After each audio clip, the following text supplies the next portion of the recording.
Hello दोस्तों, नमस्कार। आपके अपने यूट्यूब चैनल पर आपका स्वागत है। इस वीडियो में हम बात करेंगे कई सारी कंपनियों के बारे में। आरबीएनएल समेत कई कंपनियों में खबरें आई हैं और खबरों के दम पर उनके ऊपर हमें एक्शन देखने को मिलने वाला है।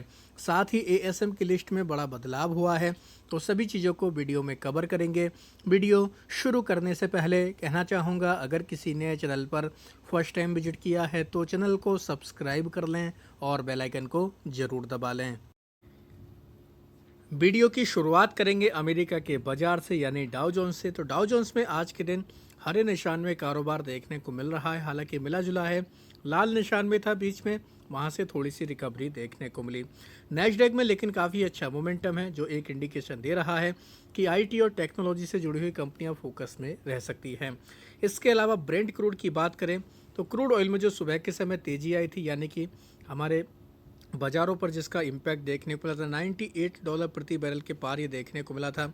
उसमें हमें क्रूड ऑयल में भी अब नरमी देखने को मिली। 1% के आसपास तेज़ी है, $94 प्रति बैरल के आसपास है, जो कहीं ना कहीं काफ़ी पॉजिटिव है। इसके अलावा बात करें गिफ्ट निफ्टी की, तो गिफ्ट निफ्टी में भी मिला जुला ही हम लोगों को मोमेंटम देखने को मिल रहा है। लाल निशान में है, लेकिन कभी भी हरे निशान में हो सकता है। तो ये सारा बदलाव क्यों हुआ है दोस्तों? आपको पता है, दिन भर हमें खबर देखने को मिली थी कि इजराइल और ईरान में फिर से हम लोग को हमले शुरू होते देखने को मिले हैं और इसकी वजह से क्रूड ऑयल के प्राइस बढ़े थे। भारतीय बाजारों में भी प्रेशर रहा था। डाउ जोन्स का फ्यूचर भी लाल निशान में था। तो ट्रंप की तरफ से बात में दोस्तों, ट्रंप की तरफ से ऐलान होते देखने को मिला। ट्रंप ने ये हमले रोकने के लिए मांग की थी। इसके बाद इजराइल और ईरान ने अनाउंस कर दिया है, दोनों ने स्ट्राइक रोकने के लिए, हमले रोकने के लिए इन्होंने सहमति जता दी है। इसके अलावा बात की जाए, ईरान ने दोस्तों ये भी कहा है कि इन्होंने केवल स्ट्राइक को रोका है, लेकिन इन्होंने चेतावनी जारी की है लेबनान को लेकर। अगर इस पर हमले किए गए तो लेबनान के ऊपर तो फिर से ये हमले कर सकते हैं।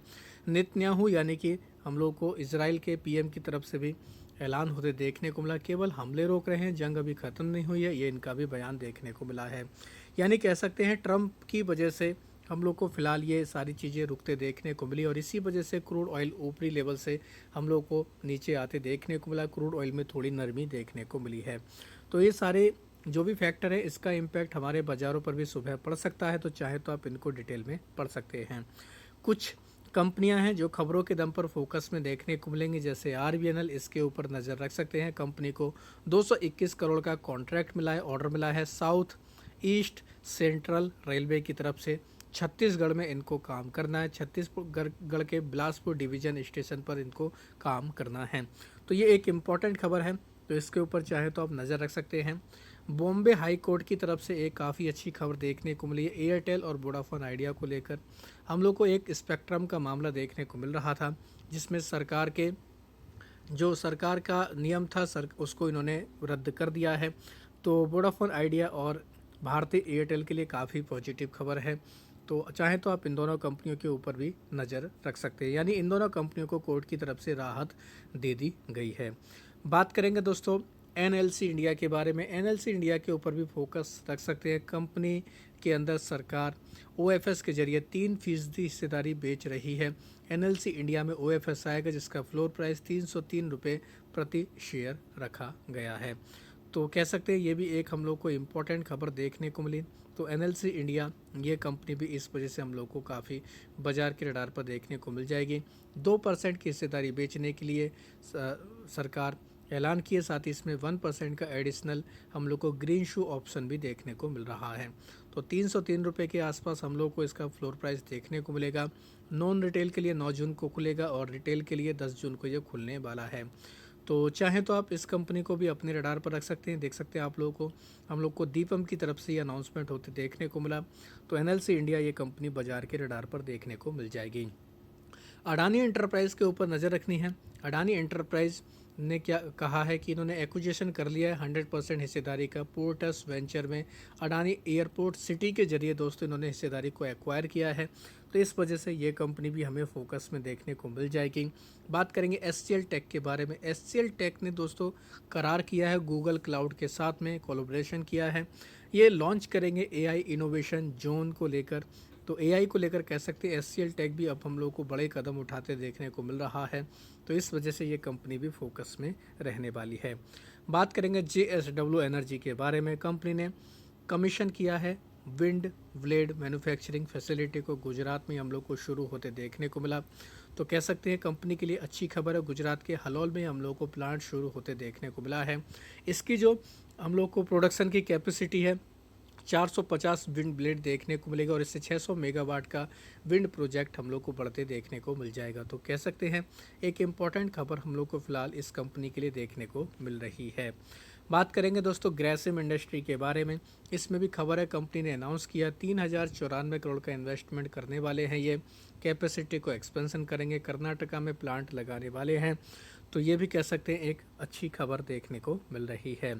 साथ ही पनासिया बायोटेक की बात करें, कंपनी लॉन्च कर रही है डेंस्टर प्रोजेक्ट को। ये दोस्तों हम लोग को अफ्रीका में देखने को मिलने वाला है। तो इस कंपनी पर भी इसका इम्पैक्ट आ सकता है, तो चाहें तो आप इसको भी वॉच लिस्ट में ऐड कर सकते हैं। IRB इंफ्रा की तरफ से अपडेट दिया गया। इनका टोल कलेक्शन देखें मई में 25% तक बढ़कर आया है, क्योंकि ज़्यादातर हाईवे यानी कि वाहन हम लोग को हाईवे से गुजरते देखने को मिले और कई सारे बड़े हाईवे भी हम लोग को ओपन होते देखने को मिले हैं, जिसकी वजह से इस कंपनी के रेवेन्यू पर पॉजिटिव इम्पैक्ट आया है। शांति गोल्ड इंटरनेशनल इसके ऊपर नज़र रख सकते हैं। कंपनी ने प्रोडक्शन स्टार्ट कर दिया है न्यू मुंबई प्लांट में। इसमें 4000 किलोग्राम एनुअल कैपेसिटी हम लोग को ऐड होते देखने को मिल जाएगी। तो कंपनी के लिए ये भी काफ़ी पॉजिटिव खबर है। ओसवाल पंप के ऊपर नज़र रखनी है। कंपनी 8% हिस्सेदारी एक्वायर की है। वाल्सो सोलर में 3.66 करोड़ में हम लोग को डील होते देखने को मिली। तो ओसवाल पंप में भी बड़ा अपडेट सामने आया है। ट्रंप को फिर से एक झटका लगते देखने को मिला, जिसमें $1 लाख H1 वीज़ा फ़ी वाला जो मामला देखने को मिल रहा था, इसको फिलहाल यूएस की कोर्ट की तरफ से यूएस के जज की तरफ से इस पर आपत्ति जता दी है और इसको हटाने के लिए कहा जा रहा है। तो कह सकते हैं इस वजह से हम लोग को जो आईटी कंपनियां उनके लिए कहीं ना कहीं कह सकते हैं पॉजिटिव खबर है। तो चाहे तो आप इस वजह से आईटी कंपनियों को अपने रडार पर रख सकते हैं। अब बात करेंगे एएसएम लिस्ट के बारे में। शॉर्ट टर्म की लिस्ट में 8 कंपनियों को ऐड किया गया, जिनके नाम हैं Bhageria industry, Bluspring enterprise, BMB music, magnetics, CMX holding, Kreon financial service, Ramco system, SSPDL limited, Unifinz capital India का नाम है। बाहर निकलने वाली कंपनियों के 8 नाम हैं, जिनमें Adani total gas, GP petroleums, highness micro electronics, JK enterprise, SVEC sugar, SRU steel और सूर्यलता स्पिनिंग मिल्स का नाम है। तो अडानी टोटल गैस के ऊपर चाहें तो नज़र रख सकते हैं। लॉन्ग टर्म के एएसएम की लिस्ट में भी बड़ा बदलाव हुआ है। 7 कंपनियां यहाँ पर ऐड की गई, जिनमें आप देख सकते हैं Cityman limited, enterprise international, phone for communication, GK consultant और विजन सिनेमास का नाम है। साथ ही 14 कंपनियां ऐसी हैं जिनके सर्किट बदले गए हैं, जिनके नाम आप लोग देख सकते हैं। एग्रीटेक इंडिया का 10%, कैपिटल नंबर्स इन्फोटेक का 10%, सीएल एजुकेट, क्रेस्टकेम का 2 और 5%, साथ ही क्रियॉन फाइनेंशियल सर्विस का 10%, नीतू योशी का 5%, एसबीएस वेंचर का 10%, रिद्धि सिद्धि ग्लूकोवाइल्स का 5% सर्किट किया गया। उमा एक्सपोर्ट का सर्किट भी बदल कर 5% हुआ है। तो चाहे आप इनके ऊपर नज़र रख सकते हैं। सारे बदलाव सुबह बाजार ओपन होने के दौरान देखने को मिल जाएंगे। वीडियो अगर आपको ये पसंद आया है तो चैनल को सब्सक्राइब कर लें और बेल आइकन को ज़रूर दबा लें।